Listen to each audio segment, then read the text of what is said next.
Hello, QL crew. The CDC, NIH, and ADA teach us to limit foods that are high in calories, fat, and sugar, low in fiber and water, and low in vitamins, minerals, and protein.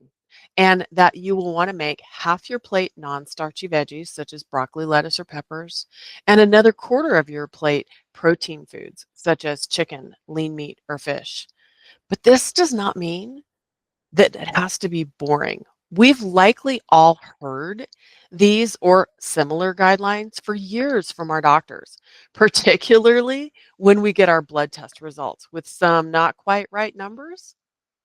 And these are correct guidelines. However, correct doesn't necessarily equate to enjoyable or nutrient rich. And that's my goal for you in QL Crew, to make healthy eating enjoyable and nutrient rich.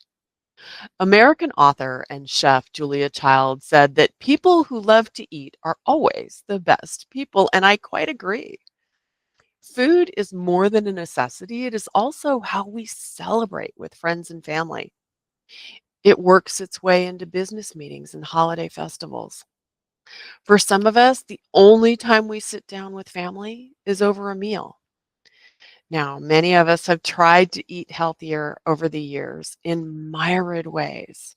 Some of us have tried specific diets, while others have tried to follow these general guidelines.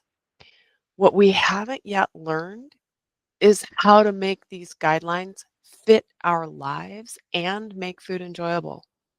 I love broccoli, which might qualify me as odd to some of you, but even I would get bored if I ate steamed broccoli every night.